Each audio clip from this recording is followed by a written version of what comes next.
Hey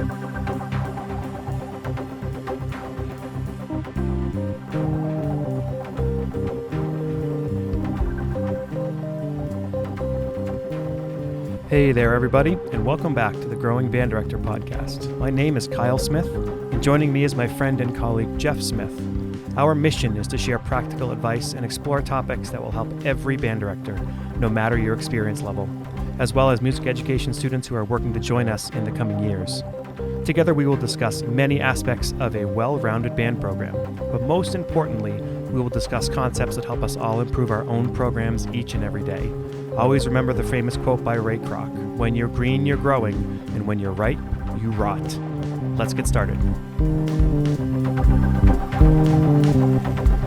All right, everybody, welcome back to the Growing Band Director podcast. This is episode 57 with John McAllister of johnmcallistermusic.com. And if you haven't checked out episode 56, you totally should, because we sort of gave you a lot of information on John's site and all the resources to make all the things that you do in your band classroom so much more fun by using John's YouTube channel and site. So I'd like to get into next, John, the question I had for you was, what do you find is the most popular from your resources that band directors just love? I would say the cinematic resources are probably the most, just because they're different. I don't. There's not a whole lot of other things out there quite like them, and I purposely try to make them as engaging as possible for young players, so that you can use it in the classroom. But then hopefully they'll take their instruments home, plug it in on YouTube, and use them at home. The idea has always been, how do we get kids to, practice the fundamentals more and make it more exciting to practice the fundamentals? So probably the cinematic resources. Well, you've succeeded. It's awesome. So we've mentioned on your website, you have compositions, quintets and duets, and working on trios that are adaptable for any instrument. Mm-hmm. You have some arrangements of marching band music. You told us about marching band warm-ups at first. That's kind of how you got into some of this. Can you tell us a little bit about your marching band music side of things? So I, as a budding arranger, I mean, a while ago at this point, I wanted to write music, and there's a huge demand for marching band music all the time. So when I graduated from college, I started writing marching band shows for my friends and colleagues, and I also, from the warm-up side, I've worked with the marching band all the way through. So I was, except for my first year teaching, I wrote the marching band warm-ups that we played every year, and I basically would tweak them every year to the ensemble that I had. And once I'd learn a new concept, come up with something new, and try a new way of doing something. If something didn't work, I'd toss it out. I even did one that was a warm-ups at two different levels, because there was a couple of years where I had a wide disparity of playing abilities. So there was literally, here's my grade 6 players playing these to warm up, and here's my, we're still playing grade 3 music. So I did it to where it fits together, but we're warming up basically at two different levels. And as far as composing and arranging, I've done that for a while. I have more and more people coming to me for sound design things for marching band, because of my cinematic composing stuff. It's all the same. I can turn a marching band field into a movie screen if I need to, with all of the plugins that I've acquired over the years and things like that. So that's essentially what I do with the marching band. I wouldn't say that I'm like one of those high level BOA composers, arrangers. Yep. It's a different world for me, but I definitely have arranged at least one show for the past 15 years. Mm-hmm. So as I was noticing, you talk about that story a little bit. You take what's a strength and skill set of yours and a need of your students, and that's how all of this was created. You wanted to find a solution for something, and you followed it. So if people listening can do that in there with their own skill set, this world would be a much better place. Absolutely. And if you can, share it with others. Yes, share. I've noticed more recently there's more instrument specific rather than the full band warm up. I think we mentioned in the last episode a little bit, like the flute. So can you talk a little bit more about those instrument specific pedagogy videos? Okay, so this is one of my biggest things that I always planned on getting to, and now that I have a little more time to work on these, that's why those videos are starting to appear a little bit more, is where right now John McAllister music is very much geared towards band directors. The next level of it is not just band directors, it's also individual musicians. Is that it's going to be a place where it already is, but it's going to be more engaging for you to just send your students, go click on flute and ready to go. Yep. And there will be warm-ups and videos and resources for all levels. Is if I need to warm up for 15 minutes, here's a video for a beginner flute player, here's an intermediate flute player, here's an advanced flute player, whatever. And a lot of it's going to start as just the individual lines to some of the warm-up series that I already have, because it's already written and I can just make a video for that. But all they see is flute music or saxophone music or whatever it is. Then I'll adding in the scales, especially for the younger players, resources to practice the scales. And then for the older players, I'll probably be like doing more complicated patterns that already has the metronome and things built in. And maybe you forgot to practice for your scale test and you need to have it memorized. So I plan on doing a series of videos that take you through the scale, but help you memorize it by doing what you should do on your own. But as long as you just play straight through the video, it takes you through the amount of steps, piece by piece, chunk by chunk, of learning and then memorizing and mastering the scale. It'll probably be like a 30-minute video, but by the end of it, you might know your B major scale. So It's brilliant. I was looking at a PDF from your site last night. And I thought of this now because I'm here with Jeff. Jeff's a fine clarinet player. And Jeff, this one of these PDFs I was looking at of the clarinet pedagogy section, you could be using in lessons with kids. It was just simple exercises, but I think you focused on the note, excuse me, bottom space F to G. And every time you move to the G, it says add the right hand, right? So it has, and then it slowly gets harder and harder, but they're practicing doing it the right way. Yes. The crush your scales, I think, is what the one, is that what you were looking at? Yep. I built those when I was teaching middle school, and I wanted a self-paced, minimal guidance from myself that they could learn their scales for what we call it region band, which is like district auditions, and everybody's is different. The ranges are different. So I created those so that I could give it to my students, especially the motivated students. Is like, if you play through this whole packet, you'll know all of the requirements for these scales and you'll be ready to audition. And I can go through more formally and I can pass you off on each one of them, make sure you do it. So they're very much a pass off oriented, not so much working on the tone and the and that side of the horn, but really just what are my fingers doing? And yes, put that right hand down. You were teaching when you started doing this, right? Yes. So where did you find all the time to put in to getting this done? I have no idea.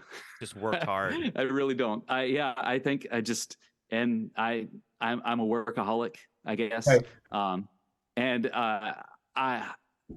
really don't know. I just did it. It took me a long time to come up with the amount of things, and a lot of it was I wanted my students to be successful, and we didn't always have the money for the resources to do that. The symphonic warm-ups on my website, they're called the symphonic warm-ups. That was my first superior. I wrote those warm-ups, and it was what those kids needed, and they got us that. And so I like to say, that's a lot of reason why I did it. It was for my own students' success. And then here, let me give it to other people. Maybe you can find success with your students. Well, thank you, because they are awesome. They will engage children.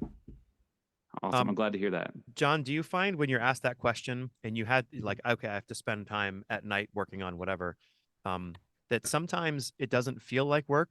Like if you really enjoy either the computer program you're working on, or for me, it's Sibelius or whatever, like I could be watching TV or doing this. It kind of feels like the same thing sometimes. Absolutely. Yeah. I love creating. I mean, it's my outlet. I I would have probably been a visual artist if I had not joined band in 6th grade, because I was doing art until I joined band, and then I had to kind of like, okay, which one am I really going to do? So it's a creative outlet for me. I enjoy it. It's sometimes, especially when I have a deadline, it becomes work, but otherwise it's fun. And I walk in on Monday morning, hey kids, I've got a new set of warm-ups, and they're like, but I'm excited about it because like it's so much fun to do and create, and it's sometimes it's warm-ups, but it's composing for me, and I love composing. I love writing music. John, who were your band directors? My band director, all the way through, or I guess my high school band director was a guy named George Winger. He taught in Tennessee for a while, and he came down to South Carolina, and he was a great guy. He's very huge motivator. I think he probably goes down in history as having the largest band in South Carolina before I was there, but I think he had over 350 people in the band one year. So it was a massive marching band. And they played Mars, so it was the loudest thing ever. And then in college, I went to Furman University, and I picked that university because of the people I wanted to learn from. Les Hicken was the band director at the time, and I was playing in a youth orchestra with him. And Jay Bocook, as a lot of people are going to know the name Jay Bocook, he was the athletic band director and worked with everything band at the university. And then Mark Britt, I studied trombone with them, and I was already involved with all of them before I went to college. And I went there because I wanted to learn from them, and they were phenomenal educators, and I just learned so much. Jay Bocook very graciously taught me a lot about arranging and putting things together and things that sound good. And when I was starting to learn how to arrange and whatnot, I could take the stuff over there, and he's like, do this, don't do that kind of stuff, making an ensemble sound good. So who was your middle school teacher? I had 3 different middle school teachers, because it's just kind of I had a woman named Allison Drewley and a woman named Beverly Massengill, and then a guy named Frank Watson. Frank Watson is a local. The other 2 are not around Spartanburg anymore, but Frank Watson is actually one of the ones that I plan on doing an independent study with in grad school, because he's a woodwind specialist. He's a bassoonist, but can play all of them. So we're going to sit down and do a deep dive into some methods and that kind of thing. Well, the reason I'm asking is, like as teachers, we all have these kids in our band, and you mentioned you as a 6th grader, right? Now, imagine if everybody can imagine if they're a middle school teacher, they have John McAllister as their 6th grade trombone player, right? Like you were probably doing all the 6th grade things that every 6th grader will do. And that it's really easy for us to forget that we have some of these kids in our programs who are going to go on and do great things, either in music or in other things. Now, you probably didn't have a sign over your head that said, I will now, improve music education through all the work that I do when I'm 40 years old, right? But we have all these kids who are going to be doctors and lawyers and great musicians and help people throughout. And I'm just fascinated when I see someone who's doing so much for people like you are. But at one point, you were somebody's trombone player who probably threw a spitball, like that's just fascinating to me. So yeah. I just hope as teachers, we can occasionally take the time to think that these kids are going to grow into something, and that sometimes makes it a little bit more worth it. Absolutely. I don't think anybody in middle school would have done it. I practiced. I wanted to make region band. I wanted it to be good, but I don't know that anybody would have known that this is what I was going to end up doing. I mean, I almost quit band in high school. George Winger kept me from quitting band because I got angry about something stupid, and thank goodness he kept me from not being he kept me going. So So we've talked about your YouTube channel. I think we all have something like that. Yeah. We've talked about your YouTube channel. Well, I guess before we go to that, I guess it's important for us to be thankful for the mentors that we've had, right? We've all had a number of mentors along the way that have kind of kicked our butt in some way. And I think the best mentors really gave us what we individually needed at the time. So I think it's important for people to reach out to their mentors and thank them. Yeah, absolutely. And I think it's also good to go back to our middle school mentors and sometimes thank them for what they did for us, because sometimes they lose track, or Well, I taught you in sixth grade. I haven't seen you in a decade and a half. And sometimes it's just good to go back and say thank you. And it lifts their heart a little bit to know that the seed they planted developed into such a fabulous program such as yours, John. Absolutely. Yeah, I try to make myself as gracious as possible to the people who gave me the opportunities that they have. Yeah. And I think we all, well, I hope we would all understand that middle school band directors run the world, right? I mean, if you have a great middle school band director, more than half of your job is already done, right? So Absolutely. I think a lot of us who teach at the high school level tend to think only about high school, but we have to remember we are just a continuation of a process that started before you. And if you can really thank those middle school band directors, because some of them don't feel as appreciated as they should be, and I think it's important that Oh, yeah. we recognize that. And Absolutely. if I could add one thing, I think that college band directors and go down to the high schools and the middle schools and recognize what the future, what these band directors, choral directors, orchestra directors are doing, and that will promote their program at their given university and will also show acknowledgement of what's going on. It's like Jay Bocook is all over the place. If it weren't for Jay Bocook, when I was teaching high school band, a lot of things that I wanted to do musically would never have gotten done, but he helped me tremendously. And he'd never met me in person, but on telephone, online, just was a fabulous resource. And there's a man who goes out and spends all summer with kids, all summer working with them at different drum corps.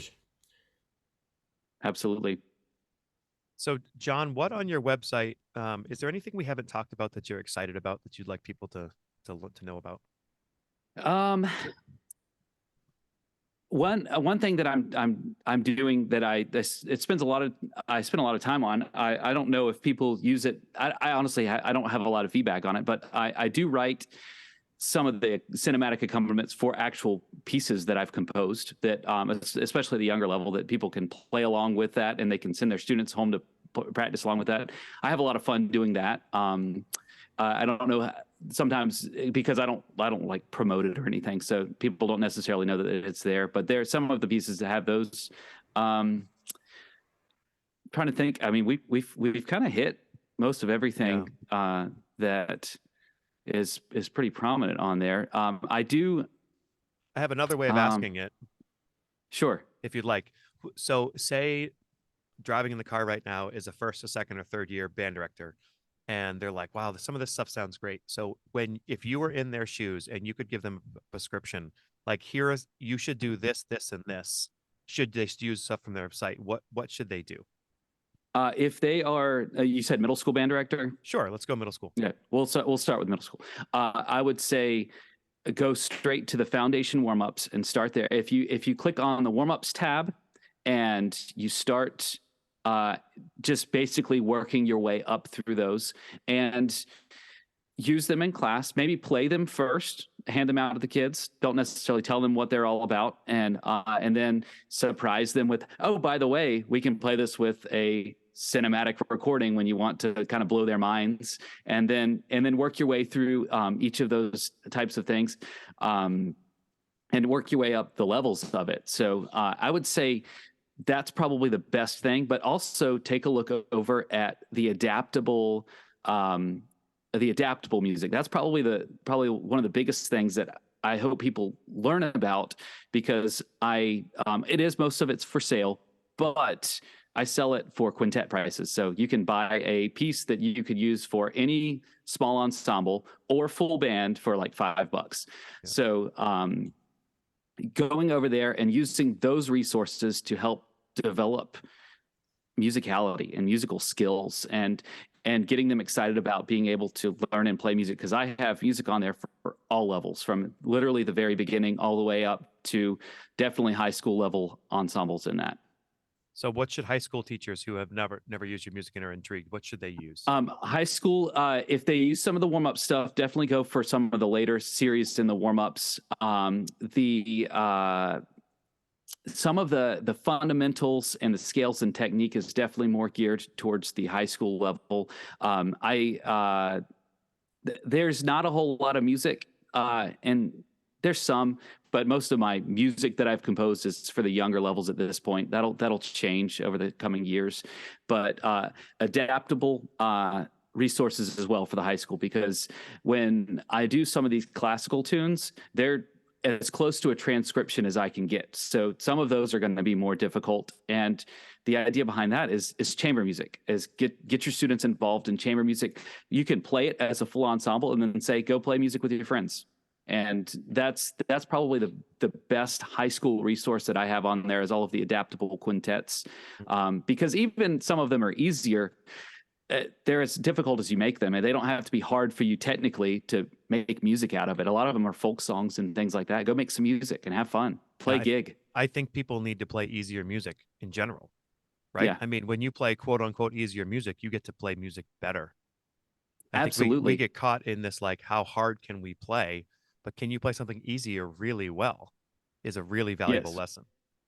Absolutely. And the music doesn't have to be hard to be good. There's not a correlation there, is that, because a lot of those tunes that they're from the classical greats that we're still playing their music 200 years later. So there's something inherently good there, but they're not particularly difficult, some of them. Can you talk a little bit about your jazz section?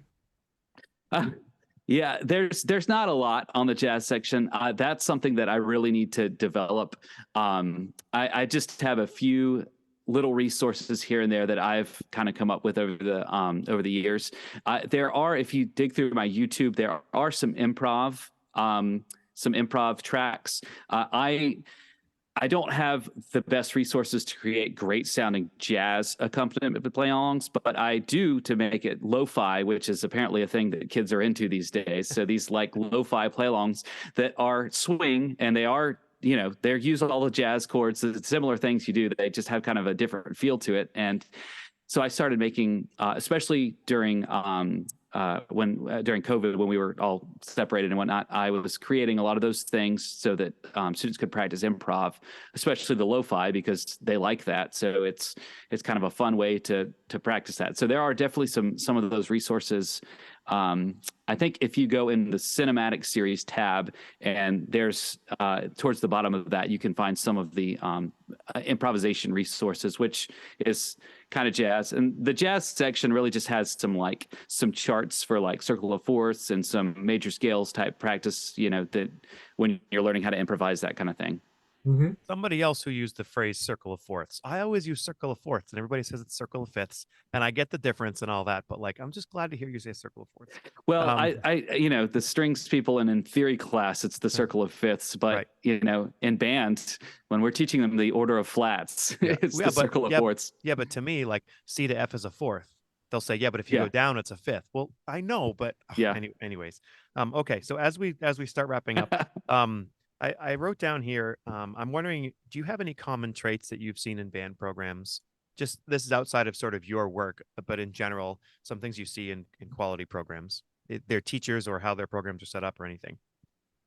I think the quality program fundamentals packages, and just having a firm foundation in what the students should be doing fundamentally, and they're engaged in it. One of the biggest indicators, and this is the eternal challenge for us, is students that practice. I think directors would be smart to spend as much time as they can figuring out how to engage their students enough to where they practice their instruments, and sometimes a lot. I don't know that that's kind of the trick, is like the kids that practice are successful. Is if you spend that extra time on your horn and you have a good fundamentals package, then the rest of it happens. I see a lot of times directors will spend too much time working on the content itself and not enough on what drives the content. Because if one of my things especially when I taught middle school, was we would spend 75% of the class sometimes on fundamentals. And then I was like, all right, we're going to read this piece, and we'd read straight through it, and it would sound good because they made great sounds on their instruments. They could sight read anything because we did that. And I used my personality to make fundamentals fun, but whatever you can to make fundamentals enjoyable and, the basics. Great. And So I think that's an important characteristic because some band directors feel that they have to do repertoire all the time during band rehearsal. But if you've got a methodology of making fundamentals fun, then kids don't look at it from the same perspective. They look at, okay, this is important. Oh yeah, and by the way, we're going to play a piece too. Absolutely. it's great. It's just great. Do you have any final advice for band directors? Final advice. Be passionate about, I mean, I probably don't have to say that, but kids get into band directors and what we're doing because we love making music, and be passionate about it and seek out the resources. My website is a multitude of resources to just use. Find things that engage students and help them to make music. My goal in life, I guess, is to be an advocate for students and just people playing instruments and being good at it and enjoying it. And we as band directors are facilitators for that. And how can we transfer that passion that made us want to teach into these students to make them want to play? Awesome. Thanks very much for your time. We appreciate it. Thank you. Absolutely. I'm glad to be here. Thanks for having me on. All right. And think about making that advanced background into one of those warm-ups. I'll do that. I'll get on that. Yeah. Sure. So if anybody, thank you very much. And anybody who's listening to the episode, if you haven't gone back, check out episode 56 as well, where we did a lot of stuff with John. Take the time to go back and do that, as well as any other past episodes you may want to check out of the Growing Band Director, because we do have a lot of stuff on there. And then also make sure you're spending some time on John's website. When you're able to spend the time on that, check it out, print stuff off. Is there a way for them to contact you, John, on that website? Yes, on the website. If you just click on the contact portion on my website, send me a note about anything, whatever. If you're having trouble with something, or you have a question about something, or you have an idea, just send it my way, and we'll chat. That's great. Well, everybody be well. Thanks for your time. We sincerely appreciate you taking your valuable time and listening to the Growing Band Director podcast. Your students are very lucky to have a band director like you. If you have any suggestions for episode topics or think you have an area of expertise to share on a show with us, please reach out. If you enjoyed this episode, don't forget to subscribe. And if you want to help spread the word, please give us a 5-star review and tell your band director friends to subscribe as well. We're available on Apple Podcasts, Spotify, our YouTube channel, and wherever you listen to podcasts. Thanks for listening to the Growing Band Director. See you next week.